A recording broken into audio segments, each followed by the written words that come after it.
a palestra do Laerte Cressoni, que é mestre em administração pela FECAP e especialista em finanças corporativas pela FGV, que vem aqui falar com vocês hoje. Certo? Sejam todos bem-vindos, todas bem-vindas à Câmara Municipal. Vocês receberam aí também o nosso informativo semestral. Também, se alguém que precisar de mais alguns exemplares, pode pegar ali na entrada da Câmara Municipal. Tá ok? Uma boa palestra para todo mundo, uma boa tarde. Agora com vocês a palavra do nosso presidente da Câmara Municipal, Breno Coitella.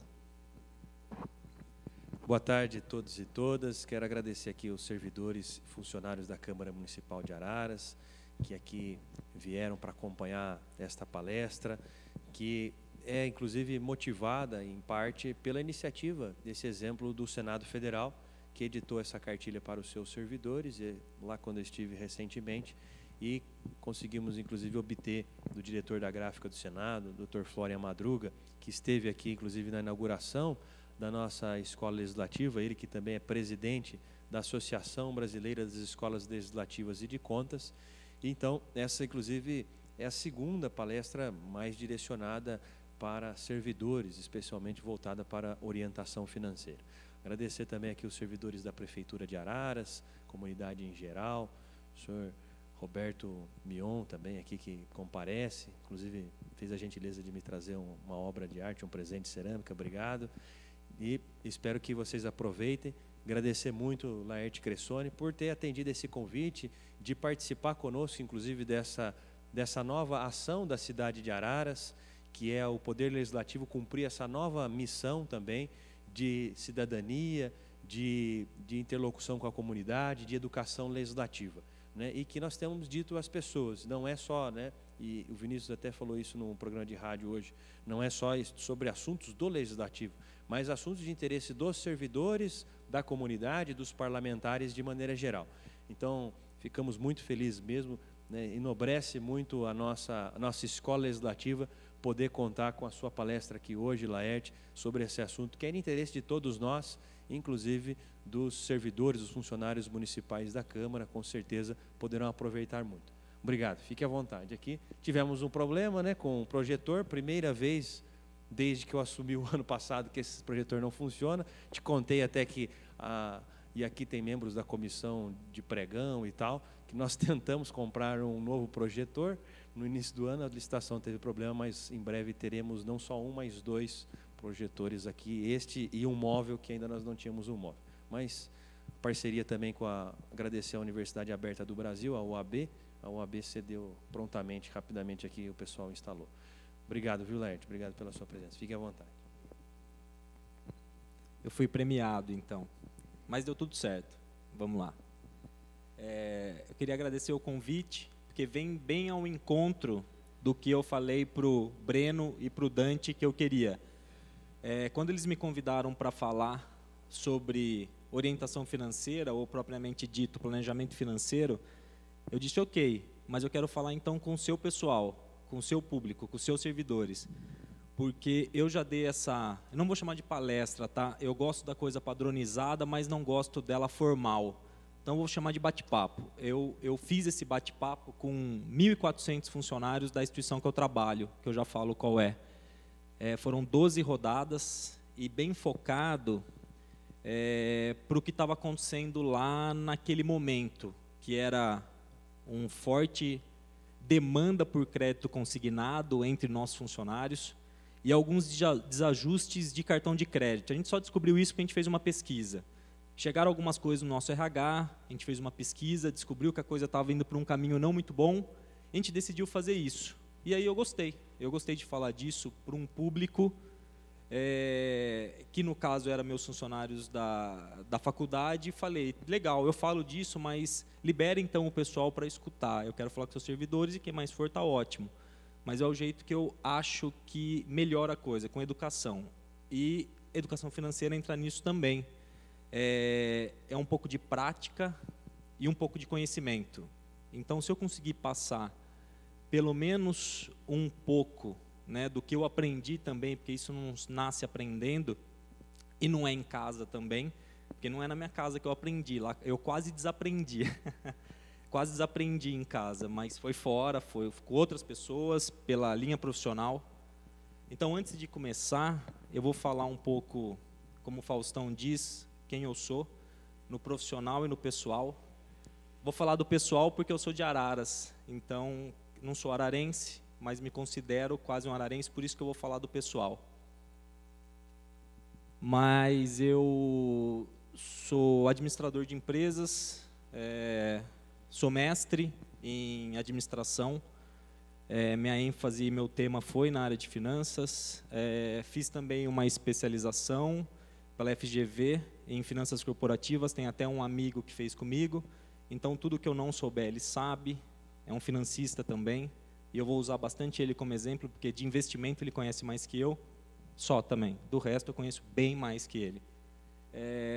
Hoje eu sou gerente de controladoria numa instituição de ensino, chama Unicastelo, é uma instituição que tem cerca de 12 mil alunos no ensino superior, mais 2 colégios, mais 1.500 alunos no ensino básico, e então hoje eu controlo, no que diz respeito a finanças, praticamente tudo nesse grupo.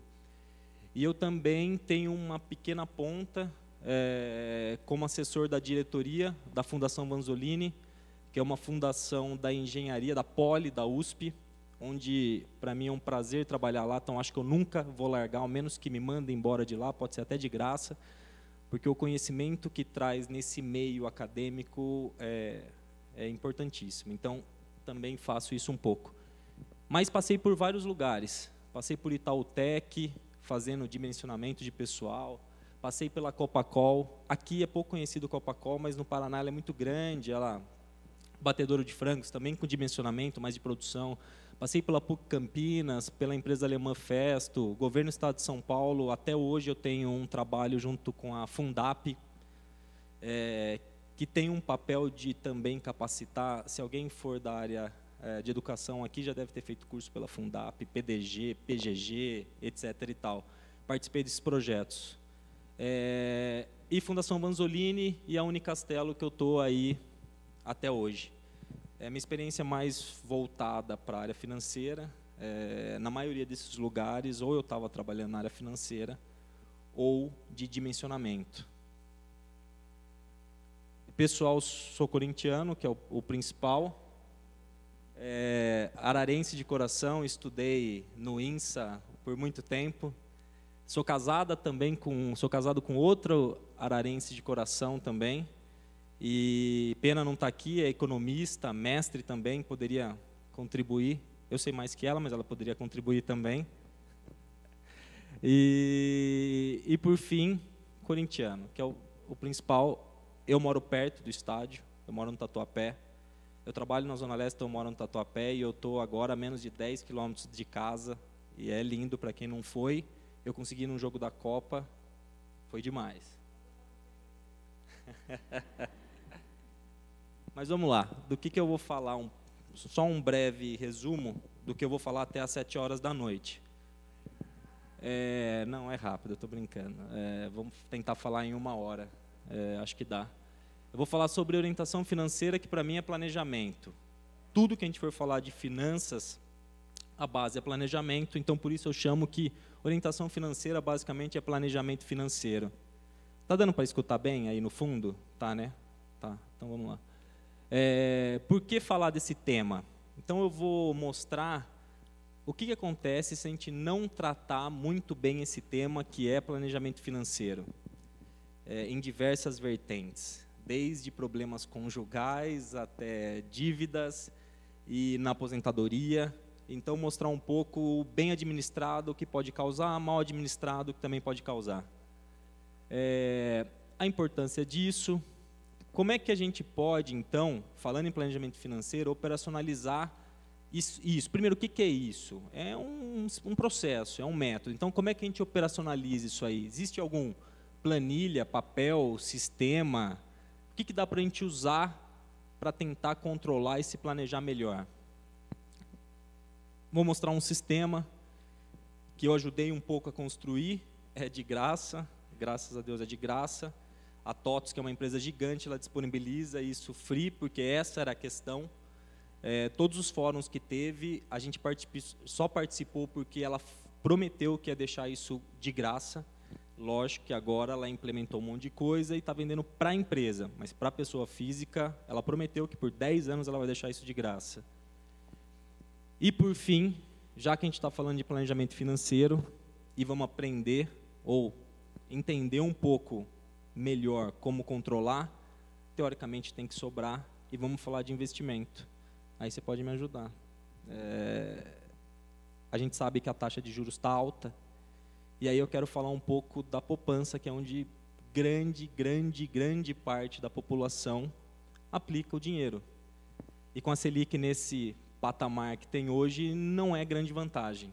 Não vou entrar em muitos detalhes de outros investimentos muito esdrúxulos, talvez 2 ou 3 coisas diferentes que rendem mais que a poupança, que não é difícil, que não gera dor de cabeça, que é seguro, mas também não vou entrar em detalhe. Podemos até conversar de outras coisas, mas não está na apresentação. Falar, por exemplo, de ações, que não sai de 50 mil pontos, então eu nem coloquei aquilo lá, por enquanto, eu acho que não é um negócio. Então, falar de coisas mais simples. E eu queria começar falando, então, de planejamento, de planejar. Eu não sei quem já viu um filme de 30 segundos, que eu gosto muito, que é de um menininho, eu acho que ele é do Manchester, que ele está jogando bola sozinho, e aí ele vê que ele está sozinho num lugar, ele pensa, pô, podia ter um irmãozinho. Alguém já viu? Que bom, porque senão é chato ver de novo. Eu vou passar, que é muito legal, e a gente começa a falar de planejamento. O que é planejar, o que é planejamento financeiro, e vamos já entrar nos impactos. Lógico que a gente vai ver muita coisa negativa, porque causa muito problema. Então, não fique triste, tem coisa boa também depois.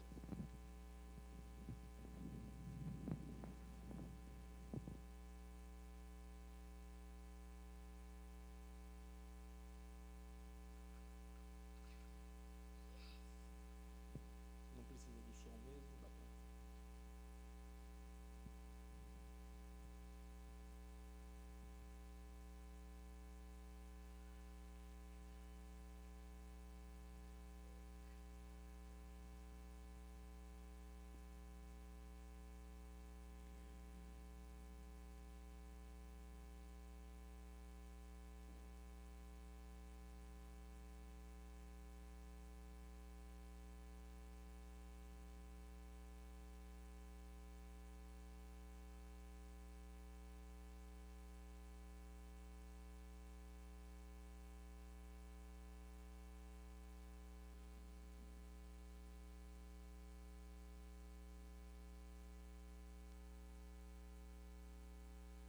É o quarto dos pais, viu?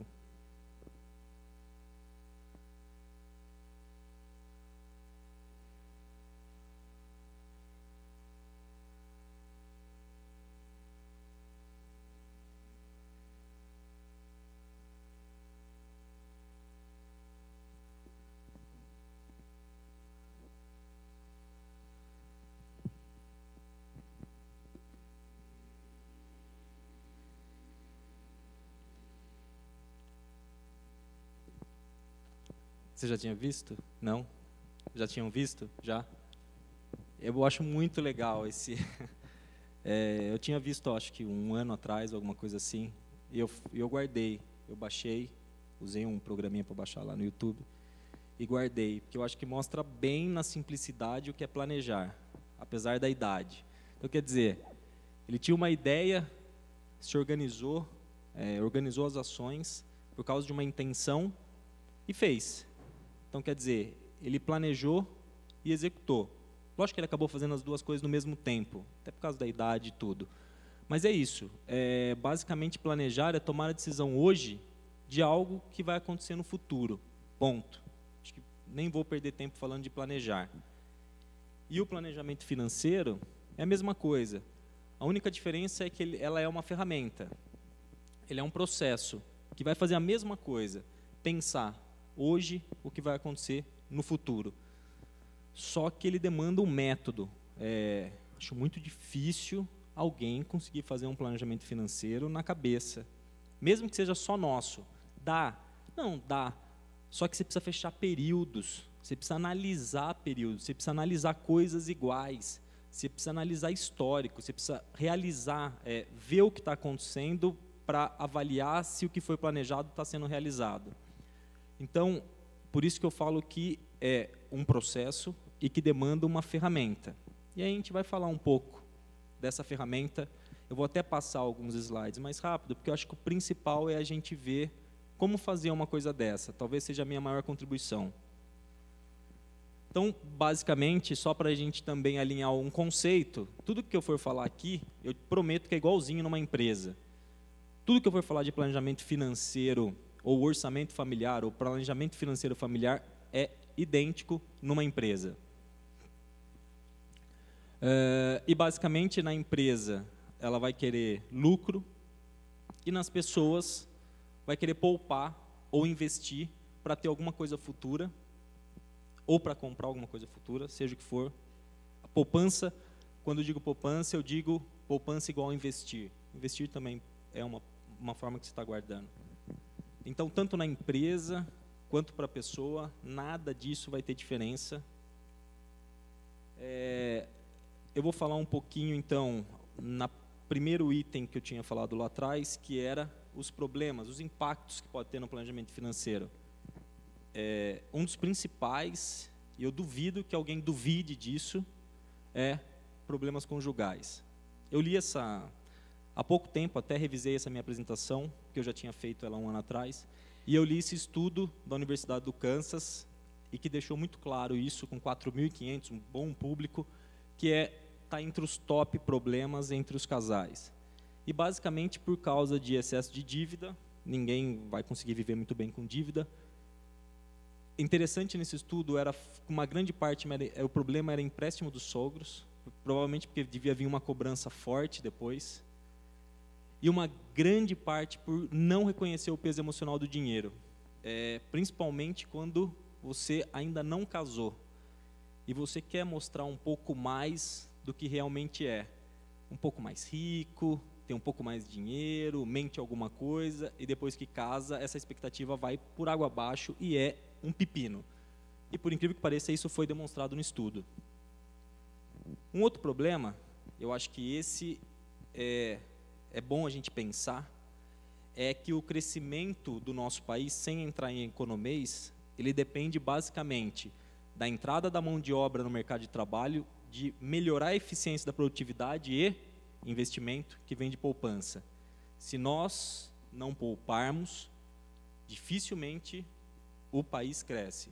É mentira? Não, é verdade. Por incrível que pareça, para a gente crescer numa faixa de 4% a 5%, a gente precisa ter uma poupança interna em relação ao nosso produto interno, ou tudo que o país produz, de uns 25%. Hoje, 2014, o Brasil deve estar em 15% de poupança interna. Então, não consegue crescer 5%, mas nunca. Muito menos 4%, muito menos 3%, talvez 2%. Então, assim, aquilo que eu estava falando, o Brasil, isso aqui é um ranking, né, da poupança interna. O Brasil está aqui, mas isso em 2010 já caiu essa poupança interna. Tem países como Nigéria que poupam mais que a gente. Lógico que isso tem motivos, a gente vai até falar. Mas só queria entrar nesse contexto que tem uma importância gigantesca a poupança interna. E um pouco disso é porque, por incrível que pareça, a gente confia no sistema previdenciário. Apesar de mudanças que acontecem e tudo, a maioria dos brasileiros confiam que, quando ele se aposentar, a previdência pública vai conseguir sustentar ele para o resto da vida. O que esquecem é que a média hoje desse sistema previdenciário é R$900. Dá para viver? Tudo bem, pode ser que dê, mas não é muito. Lógico, a carga tributária também absorve tudo isso, e o principal, e esse é um ponto que a gente vai discutir bastante, a gente não poupa, porque tem muita família ainda que não conseguiu ainda dar um conforto, não conseguiu o mínimo que precisa para viver. Então, por isso que não poupa. Em economia, a gente fala que é um gasto marginal. Tudo que entrar vai gastar tudo, mas por conta de uma estrutura que a gente chama de pirâmide de Maslow, que é o seguinte: lógico, primeiramente, as pessoas vão se preocupar com tudo que é fisiológico, ou seja, principalmente alimentação e moradia. Enquanto você está nessa pirâmide, se preocupando com o fisiológico, lógico que não vai sobrar nada, e não tenha dúvida, e nem deve acontecer isso.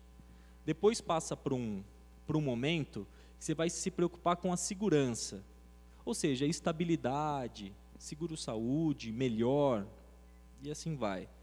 Nesse momento, também não é tão fácil poupar. E depois você passa por um terceiro e perigosíssimo lugar na pirâmide, o social. Por que eu digo isso? Porque quando você está no afetivo social, nessa posição da pirâmide, ou seja, já ganhando razoavelmente, já deu uma estabilidade, já conseguiu fazer um seguro-saúde ou coisa desse tipo, pensando na sua parte fisiológica e de segurança, já está tranquilo, você se depara com outro problema, que é a influência dos seus amigos ou da sociedade sobre o seu consumo. E é outro motivo que no Brasil a gente se poupa pouco. Porque, na verdade, o seu nível de gasto, ou seja, a maneira como você quer viver, ela pode variar muito. Eu até brinco aqui. Esse é um sapato que custa R$3.000. Não estou brincando, é verdade. Ele é um sapato que custa R$3.000. E tem sapato de R$100. Então, a influência que essa sociedade, ou seja, nossos amigos e até mesmo a cidade, e eu posso dar um exemplo muito claro de Araras. Araras comparando com São Paulo. São Paulo, muita gente não tem carro. E não é difícil isso. Até porque os apartamentos têm talvez uma garagem. Alugar ou comprar outra garagem é muito caro. E então as pessoas lá usam bastante táxi e usam o metrô também. Quando você olha para Araras, eu já vivi um pouco dessas duas coisas, é quase que impossível. O status é um carro. É influência da sociedade, dos amigos, do tipo da cidade que usa esse meio de locomoção, e isso faz gastar bastante. Tanto é que faz gastar bastante que, para mim, tem dois vilões que a gente vai falar aqui, de não poupar. Um é carro, outro é cartão de crédito. Carro por quê? Eu peguei um carro básico e eu fiz essa conta, eu refiz a conta antes de ontem, quando eu estava mudando um pouco essa apresentação. Isso é um Palio, R$40.000,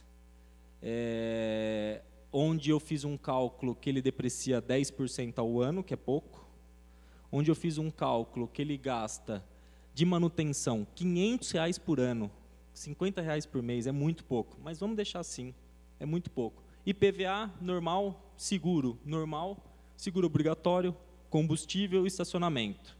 Beleza, e coloquei um com financiamento e um sem financiamento. E coloquei um financiamento barato, R$500. Vamos resumir a história. Esse carro de 40 mil, ele custa por mês, sem financiamento, R$1.100. R$1.100.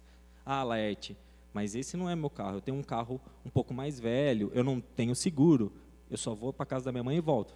Então tá, é outro patamar. Agora, pensando na normalidade, um carro zero como esse de 40 mil, vai te dar um gasto de R$1.000 por mês. Se tiver um financiamento de R$500, estamos falando que isso vai para R$1.600, tá bom, R$1.583. E eu vou repetir, só R$500 de manutenção no ano é muito pouco, muito pouco. Se bater o carro e tiver que pagar a franquia do seguro, já é mais que isso. Então esse é um dos vilões, e grande vilão. E na nossa pesquisa na Unicastelo, ele era o segundo vilão, só perdia para o cartão de crédito. Por isso eu fiz essa conta, discuti um pouco com o pessoal, ainda mais em São Paulo, que a gente tem um transporte público que funciona, é lotado, em alguns lugares, mas funciona. Talvez seja mais fácil se locomover lá com transporte público do que aqui. Não que aqui seja ruim, é porque é muito interligado. E talvez eu até consegui convencer algumas pessoas a não ter carro lá. De 1.400 pessoas, algumas depois vieram falar comigo. Então já foi uma coisa boa. Esse é um vilão. Segunda coisa, ainda continuando nos impactos e já entrando no cartão de crédito, é o endividamento. Isso aqui é uma pesquisa de agora, super recente, muito recente. 63% das famílias estão endividadas. Tá?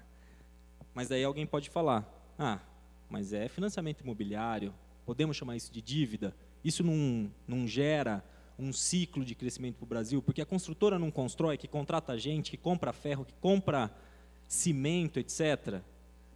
Se fosse assim, eu talvez pensaria. Talvez não responderia, não concordaria na hora, mas pensaria, faz sentido, um pouco é verdade, se fosse verdade, porque desses 60% ou 63% de famílias endividadas, o maior endividamento, dou-lhe uma, cartão de crédito. Então, das 60% das famílias endividadas, 70% delas, ou seja, é cartão de crédito, o outro é cheque especial. Vamos achar o financiamento de casa, está aqui, 7% daquelas famílias endividadas estão endividadas por causa de financiamento de casa. 13% por causa do carro, que é o vilão, junto com o cartão de crédito. Então, aqui, isso não deveria nem existir num planejamento, utilizar o cartão de crédito dessa forma. E aí eu fiz uma simulação também, assim como eu fiz do carro, só que do cartão é triste, mas eu fiz. Montei também antes de ontem, para mostrar o que acontece.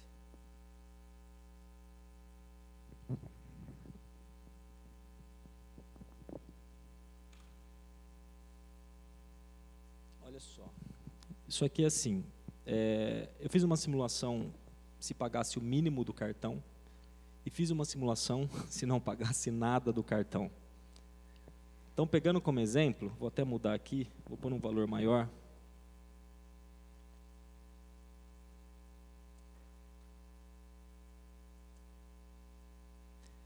Pegando R$6.000, vamos supor, uma fatura de R$6.000 do cartão de crédito, pagando o mínimo, 15%.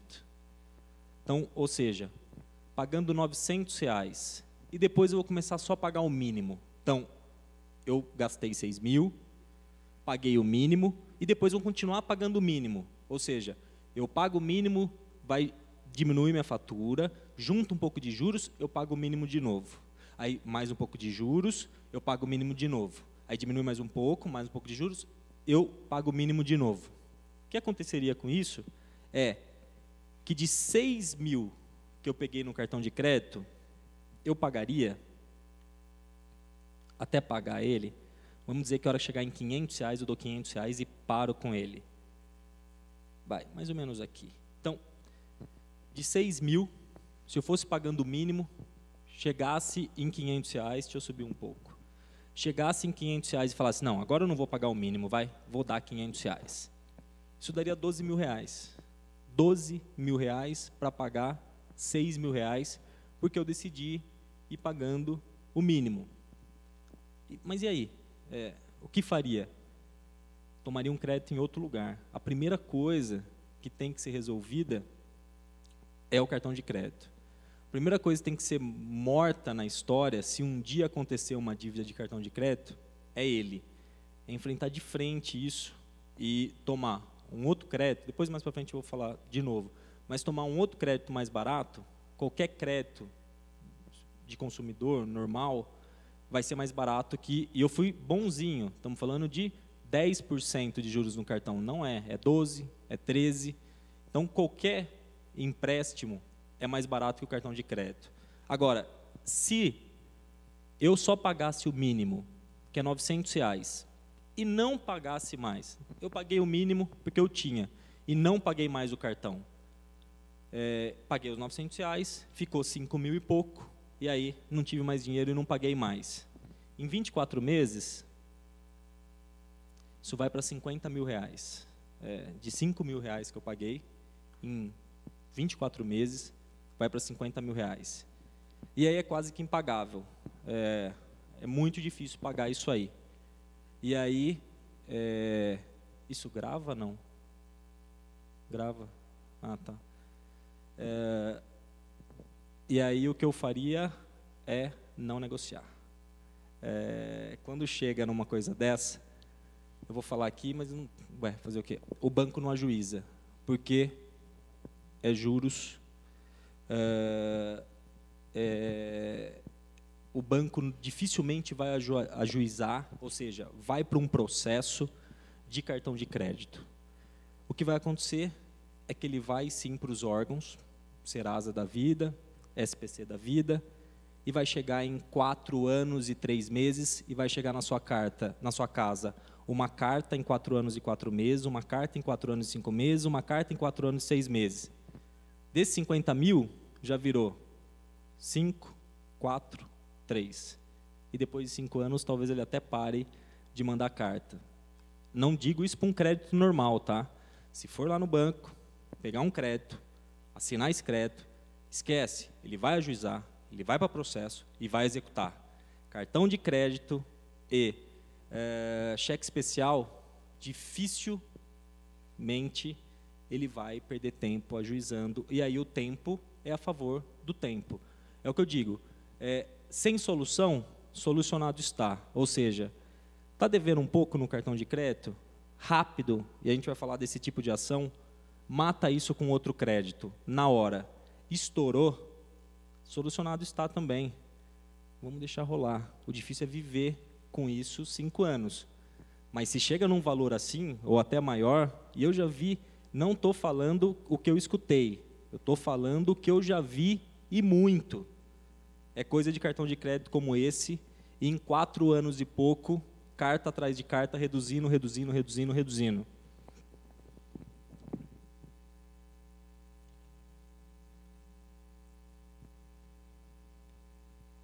Outra coisa do cartão de crédito, e isso é legal, mas às vezes as pessoas não fazem essa conta. Começar a parcelar contas rotineiras no cartão. Gente, imagina só, eu até fiz um exemplo. Supermercado, não sei se é aqui, mas diversos lugares em São Paulo já parcela supermercado. Diversos. Aqui parcela supermercado também. Então, e o que acontece é assim, não, vou começar a usar o cartão. Se tiver muita disciplina, beleza, pode usar o cartão, ele é ótimo, consegue até 40 dias. Se começar a parcelar contas rotineiras, olha o que acontece. Uma conta boba e simples. Eu parcelo o primeiro mês. Opa, aqui, ó, eu vou no supermercado, no mês 1, R$400 é o que eu gasto no supermercado. Parcelo. No próximo mês vai ser uma beleza para mim, porque eu só vou gastar 100. Pô, caramba, fiz um baita do negócio. Por ser uma conta rotineira, no mês 2, eu vou de novo e faço uma compra de R$400. E parcelo de novo em 4 vezes. Oh, mas está muito bom isso aqui, porque eu estou pagando só 200 agora. Resumindo a história. Gente, vai chegar no mês 4, pronto, voltou tudo ao normal. Você está gastando R$400 por mês.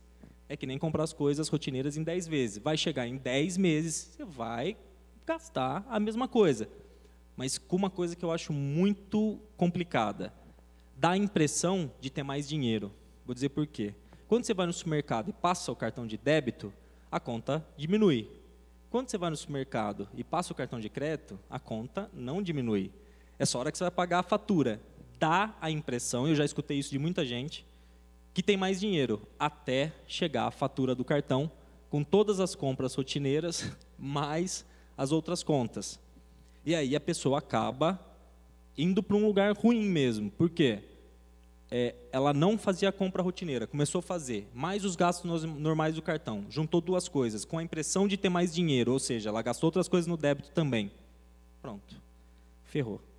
E quando ferra no cartão, é aquilo, ou rápido, ou vamos viver alguns anos com isso, para resolver sem também desmoronar o resto.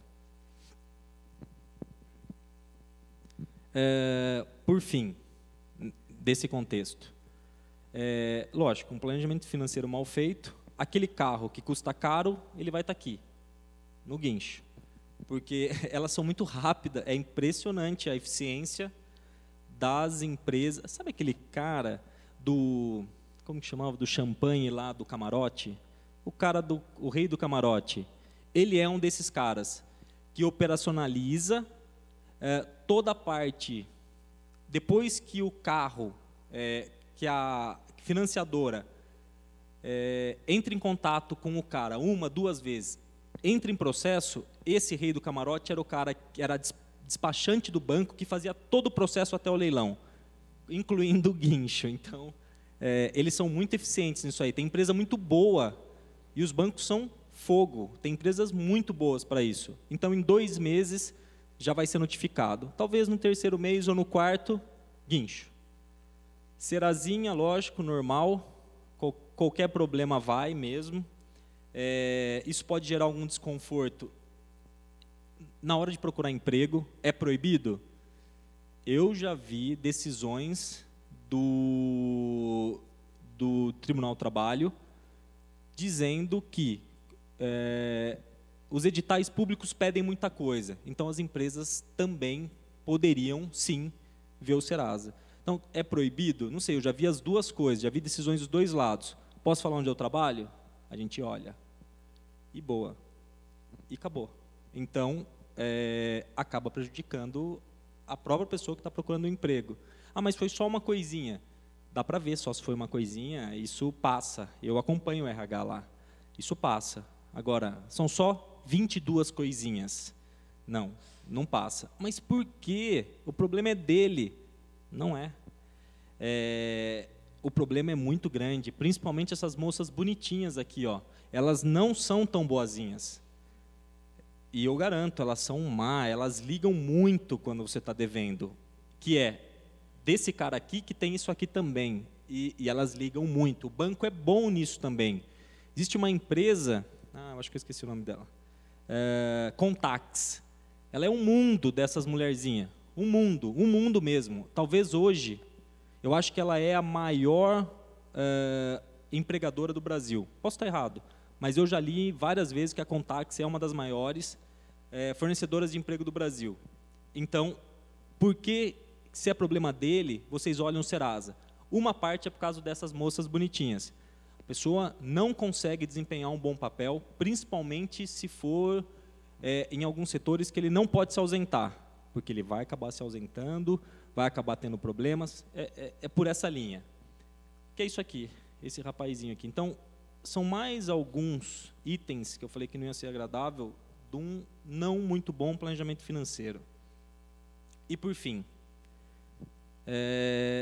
que você vai chegar numa certa idade e vai depender da nossa previdência pública. E aí, sabe o que vai acontecer? O que diz essa pesquisa. Sabe qual é a faixa etária mais endividada? Eu vou ler para vocês o que está escrito aqui, ó. Acima de 65 anos.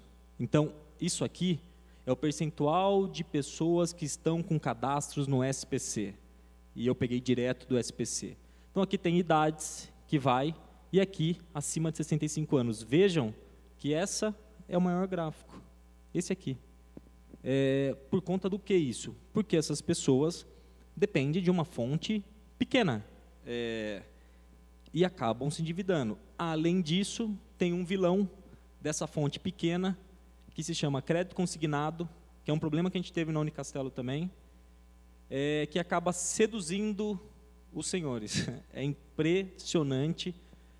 Eu digo isso porque eu já vi, quando minha avó era viva, tinha um comercial do Banco Paine, que minha avó, que tinha alguma coisinha no banco, achou que seria legal pegar, porque era muito barato. Caramba, como pagar juros, como barato? Mas é a sedução, um pouco da educação financeira, um pouco de entender um pouco esse contexto, que acabou endividando essa população. Então, quer dizer, um mau planejamento financeiro pode ser que você, quando tiver mais velho, dependa de outros meios que não sejam os seus, ou basicamente só da previdência pública, e aí acaba, talvez, entrando até nessa estatística. Então, por fim, para a gente começar a falar do bendito planejamento financeiro, de operacionalizar o negócio. Para que tudo isso? Então, primeiro, viver com meios próprios. Meios próprios mesmo. Eu li uma pesquisa que somente 4% dos idosos não dependiam dos filhos ou da previdência pública. Ou seja, somente 4% realmente viviam com seus próprios meios. Eu não trouxe a pesquisa porque a base era muito pequena, eu acho que era alguma coisa de 200 aposentados ou coisa assim, base pequena dá um pouco de... Mas eu acredito nela. Outro objetivo é atingir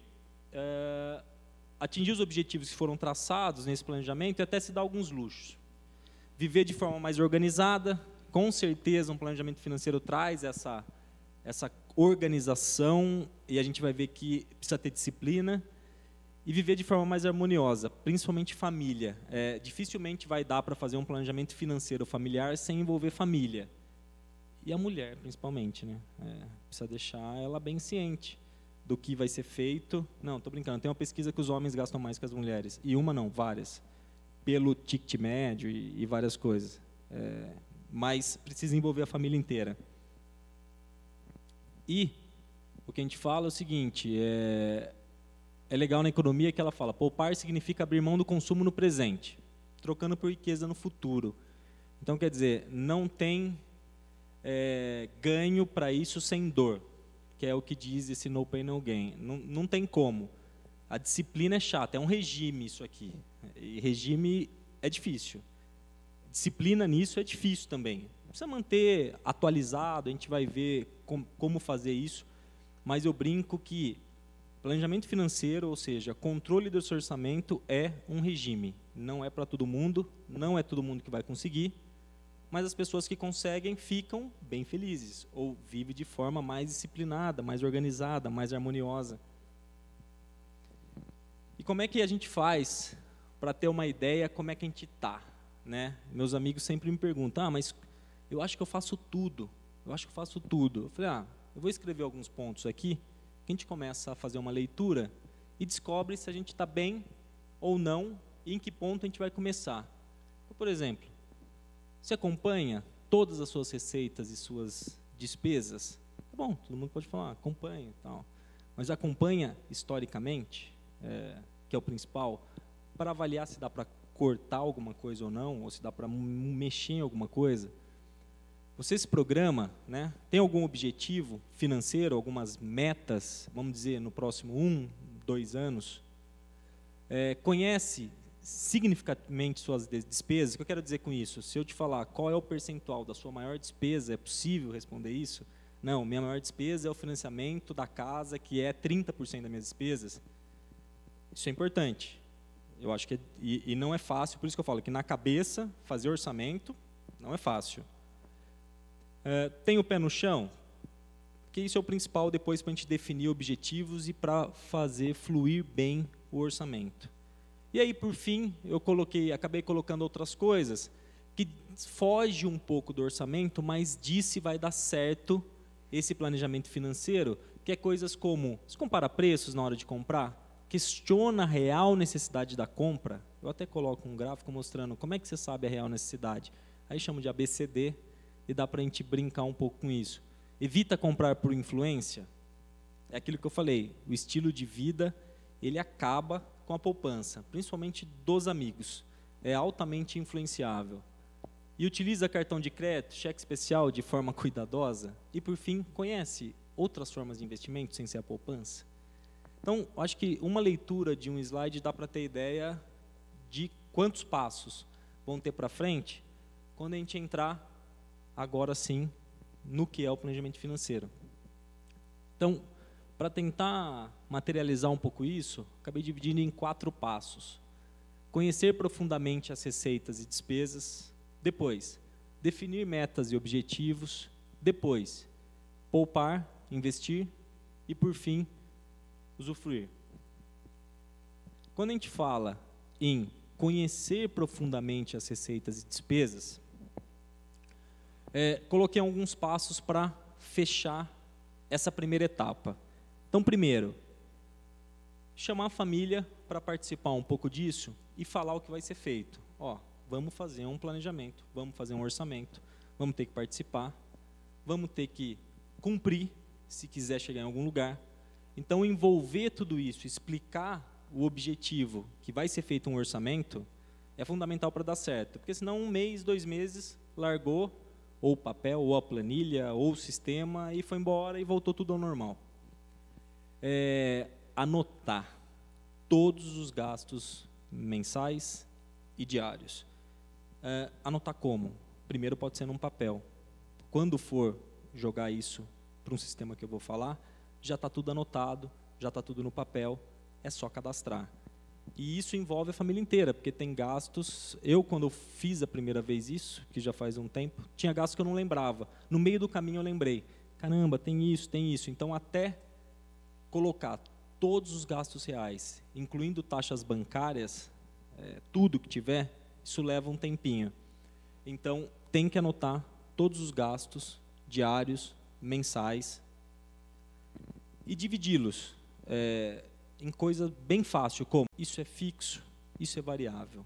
Isso vai ser importante porque sempre é mais fácil, quando for analisar, cortar o variável. O fixo é bem mais difícil. Então, vou dar alguns exemplos, mas na hora que eu chegar no sistema, eu vou dar muito mais. O que você chama de fixo? Eu chamo de fixo, ou semifixo, mas vamos chamar de fixo. O aluguel é fixo. Tá bom, ele muda daqui a um ano, mas ele é fixo. Luz, ela muda muito pouco, ela é fixa. Água, é fixo. O financiamento do carro, fixo. Combustível, não, esse acaba mudando bastante, ele é variável. Que mais? O cartão de crédito, para mim, é variável, porque eu não uso para conta rotineira, coisas esporádicas, então ele acaba se tornando variável. E assim vai. Então, vai ter que fazer essa matriz, dividindo tudo isso. Então, a gente está falando dos diários e dos mensais, e dentro disso, se ele é fixo ou se ele é variável. Depois, a gente vai estruturar tudo isso que a gente falou, todos esses gastos, todas essas receitas, num plano único. E esse plano único é um sistema, é ele que vai dar o plano único para a gente. O que você quer dizer com plano único? Quero dizer uma folha de papel, onde eu olho o meu mês e vejo tudo que eu recebo e tudo que eu gasto. E se eu realmente recebi aquilo e se eu realmente gastei aquilo. Isso que eu chamo de plano integrado. Porque é só tendo em uma folha isso, que você vai conseguir dizer, legal, isso atinge meu objetivo, ou não atinge, vamos cortar alguma coisa. Vamos começar por onde? Variável. Depois, fixo. Por isso que a divisão na planilha, na verdade é um sistema, ela vai ajudar muito, mas eu vou voltar nisso. Depois, refletir, discutir, olhar aquele plano integrado, cortar, alterar, mudar, principalmente uma linha que eu ponho lá no que eu uso, que eu chamo de lazer. Esse é o primeiro que vai mudar. Ou não, se tiver dentro um pedaço para isso, cartão de crédito é outro que pode mudar. E a gente vai ver alguns exemplos que eu fiz. E por fim, analisar o objetivo. Ou seja, o objetivo de tudo isso não é só encaixar seu orçamento dentro do seu salário. Ou seja, não é assim, nossa, não está cabendo dentro do meu salário. Ué, mas como cabia antes? Lógico, eu faço como cabia. Usa o cartão, pega algum empréstimo, usa o especial. Você faz o seu salário caber dentro de gastos maiores. Por isso que fechar períodos é importante para entender. Mas o objetivo não é encaixar um dentro do outro, e sim sobrar, e sim poupar, investir. O segundo passo, e depois a gente vai ver isso dentro do sistema, é definir alguns objetivos para tudo isso. Ou seja, eu fiz meu orçamento, fiz meu plano integrado, e aí eu vou pensar no objetivo e depois eu volto a pensar no orçamento, no plano integrado. Por quê? Para ver se cabe, se o resultado que deu nisso cabe dentro do meu objetivo. Pus alguns exemplos aqui, mas o objetivo é de cada um, então eu só coloquei como exemplo.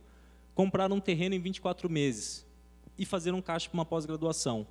Qual é a meta? Ou seja, o objetivo é o principal. A meta são passos intermediários, ou seja, qual é a meta? Guardar R$700 por mês, ponto. Se eu estiver atingindo minha meta todo mês, eu vou chegar no meu objetivo. E aí, eu olhando para o meu orçamento, eu olhando para o meu planejamento, eu já consigo ver se eu vou atingir os R$700. Se eu não conseguir, eu volto para o meu orçamento ou eu volto para o meu objetivo. Eu preciso ter pé no chão. Eu volto para o meu objetivo ou eu vou no meu orçamento e falo, preciso cortar mais alguma coisa. Vou lá e corto. vamos lá, então. Como é que eu operacionalizo isso? Eu vou dar alguns exemplos. Como é que eu acompanho isso? Vou dar alguns exemplos também. Eu posso afirmar que na cabeça vai ser quase impossível. Num papel é possível, mas é difícil. Numa planilha é possível e não é difícil. E num sistema também é possível, totalmente possível e é fácil, porque ele tem também no celular. É de graça, totalmente de graça. É de uma empresa gigantesca, eu não estou fazendo propaganda, é que eu participei de quase de todos os fóruns que desenvolveu esse sistema. E é da TOTOS, que é uma das maiores empresas de software do Brasil, e ela acabou fazendo uma coisa online, e abriu um fórum para discutir tudo isso, e virou esse negócio, que chama Zero Paper. E qual é o papel dele? É dar a visão integrada. Então, fazer o passo a passo daquilo que eu falei, anota suas despesas, divide em fixas e variáveis, põe suas receitas, ainda sem dizer se recebeu ou não, se gastou ou não, planeja, olha aquilo tudo, receita, gastos, resultado, vê o que deu no final, no mês, vai ter um susto, aí tem que fazer alguma coisa, ou corta, ou não corta, aumenta a receita de algum jeito que é mais difícil. Aumentar a receita é sempre mais difícil de cortar algum gasto. Para isso que foi feito esse sistema, que chama Zero Paper, para seguir todos esses passos de um planejamento financeiro pessoal ou familiar, na metodologia mais simples e na essência que existe. Então, ele tem essa cara de login e senha, coisa super simples, não precisa de cadastro. Você não vai colocar o seu CPF, seu RG, ele não vai saber quem você é. Você é um e-mail e uma senha, só isso. Depois ele divide, não está dando para ver muito bem aqui, em algumas abinhas. Você já conhecia isso aqui? Depois ele divide em algumas abas, pequenas abas. Recebimentos, despesas fixas, despesas variáveis, impostos e pessoal. Por que pessoal? Porque algumas pessoas têm empregada doméstica ou outro funcionário desse tipo, então ele divide em mais 2 itens, que são impostos e despesa de pessoal. Não precisa usar. Pode usar simplesmente a despesa fixa, a despesa variável e o recebimento. E o que acontece? Eu fui para um recebimento e cadastrei as minhas receitas fictícias. Então, assim, eu tenho um salário e eu tenho um aluguel. O interessante de tudo isso é que ele leva para o histórico. Se eu for fazendo um papel ou for fazendo uma planilha, eu tenho que repetir todo mês, ou não, arrastar tal. Ele não. Eu entro aqui e falo, abre um recebimento. Que tipo de recebimento é? Eu crio categorias, e é isso que eu queria chegar agora. Para cada tipo de receita ou para cada tipo de gasto que eu for lançar, eu vou criar uma categoria, que isso que facilita o meu acompanhamento histórico. Então, vamos lá, um exemplo. Eu criei a receita aluguéis e chamei de rendimentos, podia ter chamado de aluguéis. Eu criei a receita salários e chamei de salários mesmo. Na receita não dá para entender muito bem, mas por que você criou mais uma categoria? Mas nos gastos dá. Porque eu coloco, por exemplo, e várias pessoas fazem isso, todos os gastos do carro num lugar só, que chama categoria carro. Isso me permite acompanhar mais fácil por categoria. Se eu for acompanhar cada gasto, é muito grande, dá, mas é muito grande, é muita coisa. Então, eu vou mostrar que ao invés de olhar a despesa em si, o gasto em si, eu olho aquela categoriazinha. Vamos ver quanto eu gastei de carro nos últimos meses, vamos ver quanto eu gastei de cartão de crédito nos últimos meses, e eu jogo todo o cartão lá. Eu não criei um Visa, um Master, um Amex, eu criei uma conta cartão de crédito. É essa conta que eu vou fazer o planejamento em cima dela. Então, no caso aqui, eu cadastrei as receitas. Eu posso, quando estiver cadastrando, que é simples, dizer, essa receita vai para a vida inteira, ou essa receita acaba em 6 meses, ou essa receita acaba em 8 meses, e nos outros meses eu não preciso mais cadastrar. E outra, ele vai te mandar um e-mail, dizendo, seus gastos ou suas contas do dia são esses. Suas receitas do dia são essas, para dizer se entrou ou não. É mais fácil ver pelos gastos. Eu entrei em despesas fixas e comecei a cadastrar. algumas despesas fixas. Seguro-saúde, escola, financiamento, telefones, IPTU, água, aluguel. E aquilo que eu estava falando, comecei a criar algumas categorias. Assistência médica, educação, carro. Está aqui um exemplo. Igual eu disse, eu criei categorias para ficar mais fácil de acompanhar. Porque quando eu jogo no plano integrado, ao invés de eu pedir um plano integrado, ou seja, o meu orçamento do mês, para eu avaliar, ao invés de eu pedir esse monte de continha, eu peço pela categoria. E eu olho as contas dentro da categoria, eu olho menos coisa. Eu comparo no histórico menos coisa. Quando eu peço um plano integrado, eu olho receita em 2 categorias e gastos em 7 ou 8 categorias. Se eu for pedir por conta, também dá. Mas vai ter muita coisa. Você vai ter receitas, 2, 3 coisas, e gastos, 18, 20, 25, 30 coisas. Fica muito difícil de acompanhar. Na empresa, por acaso, é feito exatamente como isso. Na empresa a gente divide por categorias, só que a gente está falando de cerca de 300 a 320 contas dia que é paga. Imagina se eu for tentar acompanhar um orçamento de 300 linhas. Por isso eu divido em 16 ou 17 categorias na empresa. Por exemplo, salários, encargos, manutenção, que fica muito mais fácil avaliar o histórico. E eu vou só naquela categoria, abro ela e tomo minha decisão. Na empresa é exatamente igual, só que no pessoal é menos categoria. Talvez vão ser criadas 7, 8, 9 categorias no máximo e acompanhar isso no mês a mês. Fiz mesma coisa para despesas variáveis. Mesma coisa. Cinema, cartão de crédito, supermercado, estacionamento, combustíveis. Eu criei lazer, cartões, alimentação. Basicamente, só. Depois que eu cadastrei tudo... o legal é o seguinte, na despesa fixa, eu não vou mais cadastrar essas coisas. Porque eu já cadastrei e já disse quando vai acabar. Eu fui aqui, no meu seguro-saúde e disse, é pro resto da vida.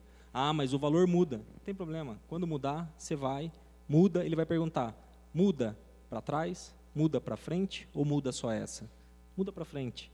E mudou tudo de novo. Você já vai e analisa seu orçamento para o próximo mês, já com aquilo mudado. E eu gosto porque me avisa. São várias contas e eu vou receber, eu entro todo dia, mas eu posso receber um e-mail falando, suas contas do dia são essa. Você vai ter o IPTU, 24/7, eu cadastrei tudo 24, mas o telefone, dia 30 ele vai me mandar um e-mail e falar, hoje vence telefone. E no fim, é isso que eu estava falando de um plano integrado.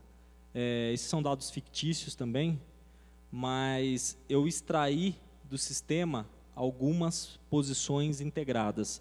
Uma delas é isso aqui. Ele monta uma coisa que ele me fala, sua receita, quais foram os seus gastos, variáveis, fixos, eu coloquei impostos também, qual é o seu lucro naquele período, naquele mês, ou que passou, ou se você estiver vendo o mês futuro, a mesma coisa, ele vai mostrar exatamente isso. Um gráfico, comparando meses parecidos. Esse verdinho é receita. Eu já consigo ver que eu tive em maio uma receita um pouco maior que junho, um pouco maior que julho. E tive despesas também maiores em maio do que em junho, do que em julho. Basicamente estético, é olhar um gráfico e avaliar. Mas são todas opções que esse sistema, que é gratuito, dá e que a planilha teria que desenvolver. Eu até tenho um monte de modelo de planilha, até ponho o meu e-mail, posso mandar. Mas nada melhor do que estar online e olhar no celular essas coisas. E ele mostra também isso aqui, comparativo com o mês passado. Ele traça uma linha, por exemplo, esse é o seu mês anterior, sua despesa não chegou igual ao mês anterior, sua receita, etc. E eu posso fazer relatórios nele, puxar, por exemplo, quais foram minhas despesas, meus tipos de despesa, etc. Quais foram as despesas, aquilo que eu estava falando, quais foram as despesas mais significativas. Lógico que talvez essa e essa foram as minhas mais significativas. Talvez nessas despesas que eu vou mexer para tentar fazer alguma coisa. E na hora de cortar, na hora que eu avaliar, chegar aqui, por exemplo, aqui, e ver que isso aqui não é verde para o próximo mês, nem para o outro, nem para o outro. Ele é vermelho. Eu acabei de planejar, E eu posso ir vendo o meu mês que vem, o outro, o outro, o outro. Se eu começar a avaliar e ver que ele não é verde, eu vou ter que mexer em alguma coisa, porque ou você vai estar usando o cheque especial ou vai estar usando o cartão de crédito. Então, isso é um baita de um exercício de disciplina para ver como é que vai estar o seu futuro próximo. 1, 2, 3, 4 meses, porque eu duvido que a receita vai mudar tanto em 3 ou 4 meses. E já muda já os gastos. Então, se eu chego aqui, isso está vermelho, se eu avalio aqui, isso está vermelho, aqui também, eu vou começar a mexer nessa minha pizza aqui, que são meus principais gastos. E aí eu vou brincar uma coisa que eu chamo, que eu falei que era de ABCD. Alimentar, básico, contornável, desnecessário. Lógico que eu vou no desnecessário e depois eu vou no contornável. Se não tiver outro jeito, se só tiver alimentar e básico, aí não vou mexer em nada. Fica muito difícil mexer. Mas se eu tiver com coisas no contornável e com coisas no desnecessário, é a primeira coisa que eu vou no sistema, mudo, olho de novo. Vou no sistema, mudo, olho de novo. Atende as expectativas? Está dentro dos objetivos que foram traçados? Beleza. Vamos manter, e aí vamos começar a avaliar, ou seja, eu vou complementar todo mês, eu vou aqui, assim que eu pagar essa conta, eu vou aqui e tico aqui, só isso, eu já disse, paguei. Ele vai no sistema e diz, pagou, e mostra quanto foi realizado, quantos %, ou tudo que você planejou, e aconteceu, ou não aconteceu. Então, eu cadastrei uma vez. A dificuldade que eu vou ter, por isso que eu gosto, é ir ticando. Paguei, paguei, paguei, paguei, paguei, paguei, paguei. Pronto. Ah, mas se essa conta parar de aparecer, você vai nela e zera essa conta e diz que ela não tem mais. Ela fica em todo o histórico. Então, o cadastro principal é uma vez, e esse exercício é bom. Eu fiz esse exercício com um monte de gente já. Vai, senta, pensa em todas as despesas, cadastra. Vai, cadastra, você vai achar ruim no começo, mas depois você vai ver que é diferente. E manda bala. Isso tudo só vai dar certo, o que eu falei, se tiver disciplina de lançamento. Se todo dia for lá, depois de feito o planejamento, e vou dizer o que foi pago. E para isso, vai ter que ter uma pastinha bonitinha, com as contas, para pagar, ir lá, ticar e acompanhar. Fechou o mês? Vai ter que ir lá nos relatóriozinhos, que são todos prontos, olhar como é que foi o mês, o que eu tinha planejado, o que eu realizei, não deu certo, volta, muda para o próximo mês, acompanha de novo e assim vai. Por isso que eu gosto do sistema, porque tudo que eu falo aqui foi o que a gente desenvolveu lá. É exatamente tudo da maneira como o pessoal que participou dos fóruns ajudou a fazer. Sempre a gente pensava, pô, tinha que ter uma coisa simples, na planilha está dando muito trabalho, essa conta, eu queria cadastrar, queria que ela aparecesse para o resto da vida, ou que eu dissesse que são só 6 meses, ou que eu dissesse que agora não vale mais. Então, por isso que eu acho interessante, pelo menos, dar uma olhada nisso e utilizar. Faz um mês só. Tenta só fazer um exercício de colocar um mês de planejamento no sistema e realizar esse um mês, depois ir ticando e ver um resultado. Dá muita diferença conhecer tudo que você gasta e tudo que você recebe. Então, quer dizer, disciplina, analisar depois de feito é principal, enfrentar os problemas, aquilo que eu disse, principalmente cartão. Para dar isso tudo certo, é enfrentar mesmo que não tenha solução. Envolver a família e tomar as ações rápidas mesmo, porque pode acontecer assim, mas só R$100 de juros, mês que vem, então eu vou até o banco. Aqui é pior ainda, porque aqui você conhece o gerente na rua. São Paulo não, graças a Deus. Então você vai lá, se precisar chutar o gerente, você chuta, você nem conhece o cara. Você pode chegar lá e falar assim, estou fodido, preciso de um crédito para pagar isso aqui. Você nunca mais vai ver o cara. Aqui já é mais complicado, porque talvez até conhece o gerente, conhece os atendentes, conhece não sei o quê. Eu sei que isso dificulta um pouco, mas essa ação tem que ser rápida. Dívidas com juros muito altos, como o cartão e cheque especial, tem que ser resolvida em 1, 2 semanas, e não, foi só 100 de juros, no outro mês é 150, no outro mês é 200, e a conta, o principal, é quase impagável. Por fim, agora eu vou falar mais rápido, porque é o que sobra desse planejamento todo, que é o investimento.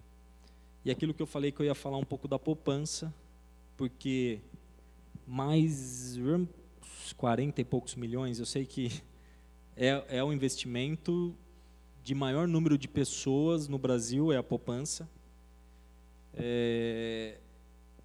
Que talvez quando o juros estava próximo de 8 e aí veio a nova, antiga tal, era razoavelmente bom, mas agora em 11, a gente vai ver que ela perde para muita coisa fácil.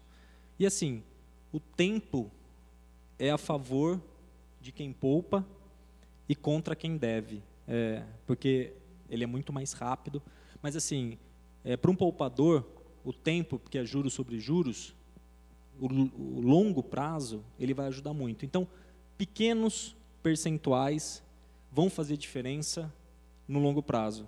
Estou certo? Vai fazer muita diferença no longo prazo, mas pequenos percentuais mesmo, por incrível que pareça. E então, por isso que eu achei interessante não só falar do planejamento e controle, falar da ferramenta e falar do que a gente usa, em quase todo lugar que a gente fala que é essa coisa que a gente ajudou a desenvolver, mas falar rapidamente de depois de fazer tudo isso e está sobrando algum dinheiro, o que fazer com ele. Então, assim, eu coloquei isso só para a gente ver, aqui está a poupança, tá? Hoje ela funciona mais ou menos assim, é numa coisa de, se ela está maior que 8,5, ela rende 0,5 mais TR, igual àquela famosa poupança antiga. Hoje está igual. Então, a gente está em 11, a Selic, a taxa básica de juros, está em 11, poupança antiga igual poupança nova. Acabou aquela história lá de frescurite. Se ela tiver menor que 8,5, ela muda, mas nem vamos falar, porque não está, e não vai baixar. Selic vai assim por muito tempo, porque é o único país que a inflação sobe sem produção, ou seja, sem demanda. É indexado, puramente indexado. Não vou entrar nesse detalhe, mas assim, é estranho, alguma coisa estranha. Acho que a gente tem muita cultura ainda de consumir por causa de alguma coisa que acha que vai aumentar o preço, porque a gente não tem demanda. Está desaquecidíssimo. Eu tenho amigos aqui em Araras que têm empresa, assim como em São Paulo, que deu férias coletiva. Então, não tem demanda. Não tem demanda porque tem inflação. Cada hora é uma coisa. Não, é porque agora é a inflação da gasolina. Isso não é desse governo, é de diversos. A gente vive numa coisa indexada, cara. Lógico, controle. Mas, resumindo, a gente não vai voltar na poupança nova, vamos dizer assim, a nova, porque a Selic não vai baixar. A pressão inflacionária que está vai durar, pode pôr final do ano que vem, então vamos olhar só para essa que é igual, nova igual a velha. Ou seja, 0,5% mais TR, vai dar 0,55. Eu estou olhando aqui uma tabela de fundo de investimento DI. O que é isso? Qualquer banco, eu já mostro no HSBC como é que é. Eu não tenho nada com o HSBC, mas eu acho bom o site deles e o Internet Bank, então eu acabo usando bastante. Isso aqui é um fundo DI que tem em todos os bancos. Quem tem conta no Itaú, pode entrar lá, pede para ver fundos de investimento, olha lá fundos DI, DI porque eles acompanham o CDI. CDI, para não entrar muito em detalhe, é basicamente a taxa básica de juros também, feita pelos bancos que eles emprestam para o outro, chega muito próximo à taxa básica Selic. Por isso que é um fundo DI. Pode entrar lá, em qualquer banco, entra no site, vai lá, olha, fundos DI. Vai para a taxa de administração, todo fundo, o que é fundo? É uma comunhão de gente que aplica em algum ativo. Por acaso, o banco administra isso, só por isso. E ele cobra uma taxa de administração por isso. Se a taxa for menor que 2%, provavelmente ele vai estar ganhando da poupança. Precisa fazer uma conta básica, precisa pegar quanto ele rende, tira o IR, o imposto de renda ele varia, dependendo do tempo. Pensa que você vai ficar pelo menos 1, 2 anos com o dinheiro lá, você pode trabalhar com 15%, porque ele varia de 22,5% a 15%. Mas, basicamente, vai entrar no site do banco, vai olhar os fundos que tem lá. Basicamente, se a taxa de administração dele for pequena, e eu vou dar alguns exemplos, vou mostrar no HSBC como é que é, ele está rendendo mais que a poupança. E essa diferencinha vira uma diferençona no final. Então, voltando, o fundo, por ser gerido pelo banco, mas ele não é do banco, tanto é que ele nem é garantido pelo FGC, o fundo garantidor de crédito não garante fundo de investimento. Porque se você for lá na assembleia, você já foi em alguma assembleia? Eu nunca fui, mas você recebe o negócio. Se você for numa assembleia e fizer um AUE, você troca aquele fundo de banco, porque ele é gerido pelo banco, ele não é do banco. E por isso ele cobra uma taxa de administração. Se a taxa de administração for baixa, e quando o banco mostra, e eu vou mostrar no SBC, na tela dele, quanto está rendendo o fundo DI, já é líquido de taxa de administração. Você não precisa ficar procurando a taxa de administração, já é líquida. É só um exemplo, que eu peguei alguns casos aqui, que se ela for menor que 1,5, provavelmente, olha lá, vai render mais que a poupança. Se duvidar, pede para o gerente, ele faz essa conta facinho, e provavelmente vai estar rendendo mais que a poupança. Esse é só um caso. Eu coloquei aqui, não vai dar para ver muito bem, mas isso é o que aparece no HSBC. O HSBC aparece uma coisa assim, ó, ele mostra fundos de risco muito baixo, fundos de risco baixo. Os fundos DI vão estar aqui, ó, ou baixo ou muito baixo, porque não tem risco, é quase tudo título público e tal. Mas eu vou vir aqui que nem eu estou enxergando direito. Aqui está quanto o fundo rendeu no mês. Então, eu vou pegar um exemplo aqui.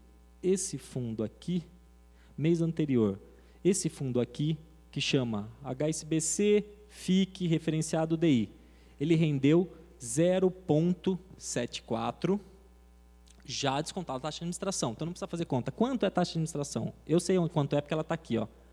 É 1,5. O que eu estava dizendo? Que se ela for para baixo do 1,5, é provável que vai ser maior que a inflação. E é.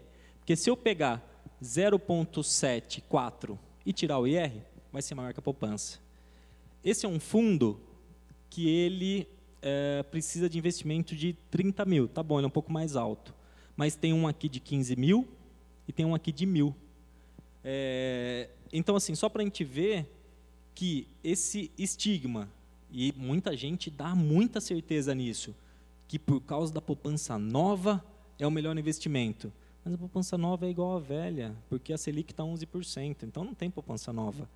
E eu já falei com várias pessoas, e aí, não, mas, caramba, eu tenho certeza que a poupança nova é muito boa. Com uma Selic alta, com juros altos assim, nem tanto. E é o que eu só falei de fundo de investimento DI, que é facílimo de aplicar, entra no banco, olha lá, vai no Internet Bank, fala bem assim, aplicar, pum, aplica. Nem vou falar de ações, que é demais, mas...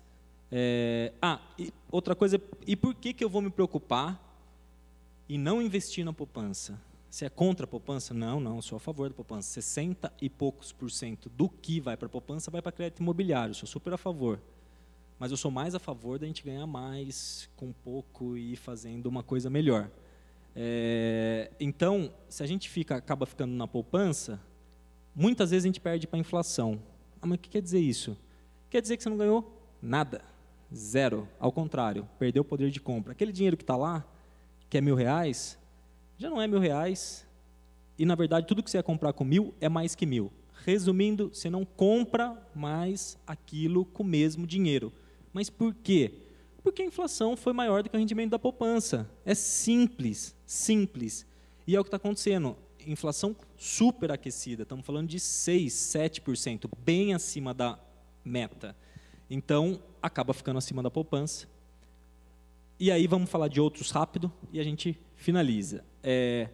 Aqui eu fiz uma simulação, peguei da Exame, uma simulação, é um pouco antiga porque eu usei na outra apresentação, de quais, então, são os investimentos mais fáceis de aplicar e que rende melhor. A poupança está aqui. Ó, o laranjinha é com IR e o vermelhinho sem IR. Mas por que poupança está igual? Porque não tem IR, não tem imposto de renda na poupança. Por isso que um é igual ao outro.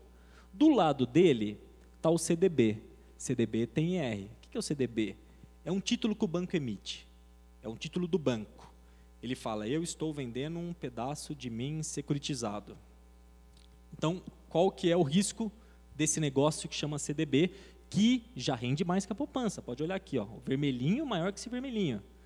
Por exemplo, o Itaú tem CDB? Tem. O HSBC? Também tem. E o Santander? Também tem. Todos têm. Todos vendem ele mesmo. Mas tem risco? Se você tiver mais de 400 ou 300 mil reais lá, tem. Se você tiver até 250 mil, não. Porque o fundo garantidor de crédito, um fundo que os bancos fizeram, socorrem se acontecer alguma coisa. Mas um Bradesco não vai quebrar. Um Itaú não vai quebrar, um Santander não vai quebrar. Talvez um Cruzeiro do Sul já foi, o Santos já foi, porque eles também vendiam CDB. Eles também vendiam. Ah, mas as pessoas, o que aconteceu com as pessoas? Elas vão receber do Fundo Garantidor de Crédito. O problema é que nem seguro de carro. Não, um pouco pior. Demora, não é assim, vou te pagar amanhã. Então, tem gente esperando 4 meses, Fundo Garantidor, e assim vai.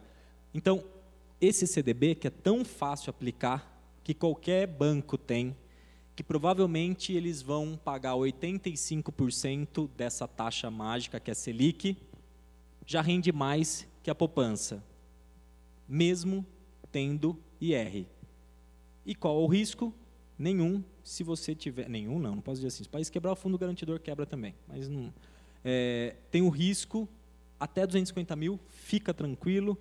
Se acontecer alguma coisa com o banco, o Fundo Garantidor vai e te paga em 2, 3 ou 4 meses. Está pago, beleza. Só que sem, sabia disso? Sem remunerar. Ele te paga, te espera 4 meses e não te dá o juro sobre esses 4 meses. Esse é o único problema. Mais dinheiro não vai perder. Do lado dele, tem uma coisa muito maior, mas assim, muito mesmo, que chama letra de crédito imobiliário. Não tem IR, os bancos têm? Tem, mas daí é por home broker, precisa entrar numa corretora. Eu vou resumir ele, mas vou passar dele. Ele rende bastante, sim. Normalmente tem prazos fixos, não dá para sacar amanhã, não dá. Normalmente precisa de investimento um pouquinho maior. Eu até fiz um resumo ali. Ele não paga IR, o que você receber vai receber mesmo, não vai precisar pagar para ninguém. Só que aí precisa ter um home broker ou conta numa corretora, mas falando com o gerente dá certo. Só que ele tem prazo mais estendido, longo prazo. Vai esperar 6 meses, não vai poder mexer. O CDB, por exemplo, antigamente era assim, não deixava mexer. Você lembra? Não tinha 6 meses. Agora não, você pode resgatar no outro dia, D1 ou D2 já está na conta. LCI já não. E qual o risco disso? Fundo Garantidor de Crédito cobre de novo. Então, até 250 mil, tranquilo. Tá? Mas de onde vêm esses títulos? O banco empresta para as pessoas físicas, para comprar imóvel, pega todos esses títulos que ele emprestou, junta num balde e vende o balde. Então, na verdade, ele está vendendo um título, ele está, na verdade, juntando esses títulos todos que ele vendeu e vendendo um pedaço para a pessoa. Por quê? Com esse dinheiro ele faz muita mais coisa e ganha muito mais dinheiro, só que todo crédito precisa ser securitizado, precisa estar lastreado em alguma coisa. Ninguém pode chegar aqui e falar, agora eu estou emprestando, porque se fizer isso é agiota. Então, agora eu estou emprestando. Não, o banco ele fala, eu vou emprestar. Mas de que maneira? Poupança? CDB? Precisa ter um jeito. E um jeito que o governo achou é LCI, tudo bonitinho, lastreia nos seus créditos, tudo que você tiver de crédito, lastreado, você pode emprestar. Isso vira um outro título, que é esse LCI que está aqui. Fundos, já falamos. Ele está aqui, ou seja, muito próximo de um CDB, mas maior que a poupança. Então, beleza, acho que esses dois é bacana. Fundo DI é muito fácil, CDB é muito fácil. LTN e NTB, vou pular, porque essas letras do Tesouro, eles são variáveis, porque eles estão indexados à inflação e a juros. Se for para investir no Tesouro, teria que ser uma LTN, mas já falo. Tá aqui, ó. Eu até tinha feito esse comparativo. Olha como é pouco o mínimo para CDB. Banco do Brasil, o mínimo é 500, Bradesco é 1.000, Caixa é 200, HSBC é 100 e tal, e assim vai. Letra de crédito imobiliário, um pouco maior, 30 mil, 100 mil no Itaú, então já não é tão simples. Por isso que ele dá um rendimento maior. E tem prazos longos, por isso que ele dá um rendimento maior. E o LCA, que eu nem falei, é igualzinho o crédito imobiliário, mas vem pelo crédito agrícola. Pega a safra, pega o que emprestou para os caras do agronegócio, junta tudo num balde também, vende uns pedaços do balde, é a mesma coisa, igualzinho. Se for para comprar um título público, e aí ele vai render mais que todos esses que a gente falou. Ele rende 100% praticamente da Selic, precisa de uma corretora. Os próprios bancos têm uma corretora dentro, é mais caro. O que eu quero dizer com uma corretora? Corretora de valores, cada banco tem o seu e tem as independentes. Os bancos normalmente cobram mais para te fazer uma operação. Tem muita corretora como, não sei se vocês já escutaram falar, XP, Ágora, etc., que cobram só um pedacinho para te intermediar. Mas os bancos têm. E por dentro dessa corretora, dentro desse espaço que o banco disponibiliza, que chama home broker, dá para comprar as nossas LFTs, que é a letra financeira do Tesouro, que é o próprio governo diretamente te vendendo um papel de dívida. Vamos dizer assim, é o governo vendendo um CDB. O banco te vende um CDB, o governo também te vende um CDB, que é essa coisa chamada letra financeira do Tesouro. Nada mais do que uma coisa fixada a Selic, tem IR, o IR é progressivo, vai de 22,5 a 15, mas ele rende mais que todos. Ele é pós-fixado, ou seja, quanto variar essa Selic, ou seja, você já vai saber, a Selic está em 11, você já sabe quanto você vai ganhar, assim como o CDB ele é pós-fixado, você já fica sabendo. As outras coisas do governo, mas o governo só tem esse tipo, letra financeira do Tesouro, que te paga de acordo com o Selic. Não, tem outros, mas é complicado, ela varia com juros e ela varia com inflação. Talvez no segundo momento a gente possa até comentar um pouco disso. Mas eu ficaria com 3 coisas na cabeça. Se eu for mais curiosinho, eu vou na LFT. Vou conhecer o que é letra financeira do Tesouro, que é bom. Mas eu preciso ficar com o dinheiro? Não. Toda quarta-feira, o governo abre uma coisa e recompra seus títulos. Toda quarta-feira. Da quarta, acho que às 9 da manhã, até a quinta, às 16, ele recompra esses títulos, pagando o que você deveria receber mesmo. Então, tem liquidez? Tem. Não quanto um CDB, que no outro dia você quer o dinheiro vai ter. O fundo, no outro dia você quer o dinheiro vai ter. A letra, não. Você vai ter na quarta-feira, D2, então em 5, 6 ou 7 dias você tem o dinheiro, mas é o que mais rende. Depois a gente pode dizer que o CDB e o fundo meio empata, e depois você tem outras coisas, muitas. Isso é o bom, agora você tem mais instrumentos financeiros para poder ganhar um pouco mais. Isso aqui é só para mostrar uma LFT. A gente olhou aquele fundo e estava dando 0,74, olha só. Eu estou olhando essa LFT, ela está dando 0,83. É muita coisa a mais. Não, isso, no tempo, vai dar muita diferença. A gente acaba não se atentando, mas é pouco. Pouco agora, esse pouco ao longo do tempo, ele rende juros sobre juros, e por isso que essa diferença de 0,55 para 0,60 já dá diferença? Dá. E de 0,55, que é a poupança, para 0,68, dá muita diferença no tempo.